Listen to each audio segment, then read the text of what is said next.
Pete Howey's joining us now here on Track Talk. And Pete, Scott and Kirk here, thanks for taking the time to join us this morning. You pretty pumped up about getting some cars on the track tomorrow, I bet. Oh, I'm more than excited. Yeah.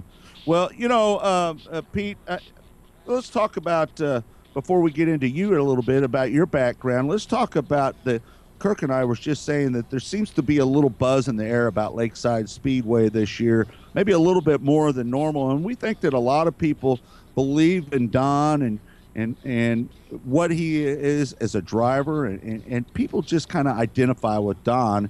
And I think that creates this excitement we're feeling right now. I totally agree. Don's one of the most fair people out there, and he wants it to be a great experience for the race fan and great experience for the driver itself. And we're so excited to get it back to a great competition, a fair competition. Do you have some people like a Mark Olson, who, in my eyes, is one of the best promoters we've ever seen in the Kansas City area over his tenure, way back in the 90s from Lakeside and I-70 days when they were pavement through when Lakeside was dirt? I mean, is he one of those guys, or do you have somebody that if you need to pick their brain a little bit, you reach out to? We've already picked Mark's brain, and I think Mark calls or emails us about once a week to see how it's going. Good. And see if we have more questions. Mark, again, he's a world of knowledge for us, and just answering the smallest questions or just helping us make that final decision on which way to go. Todd Staley of the USRA USMTS, again, world of knowledge for us, gung ho, ready to help us in any way we can.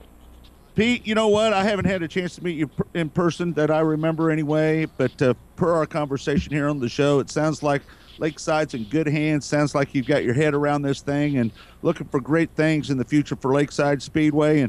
And good luck to you. I hope that you have success there, my friend. Oh, I thank you so much, and I'm looking forward to the season as we, A, learn, and B, take our rich history of first Don and Donna owning their own business for 40 years, and that's a tremendous success story right there. Yeah. All right, Pete. Well, thanks again for being on the show, and when I leave Wichita here tomorrow, I'm going to track right on over to Lakeside, so we'll see you tomorrow. All right, look forward to seeing it, and thanks for having me. All right. Thank you, Pete. All right, thanks. Pete Howey, the general manager at Lakeside Speedway. And Scott, what really impresses me about him and with Don and Donna is that, these are very successful business people over the years that, if they don't have the answers, they're going to go bring in people who do have the answers. And the fact that they're going to bring in Glenn Portson to help out with the track pad, that's been one of my big concerns out there. Great call. Right. If they weren't able to get in touch with Mike Knight or get him to come back, what are they going to do? And Glenn is a very experienced track prep guy, and they should be in pretty good hands there, I would think.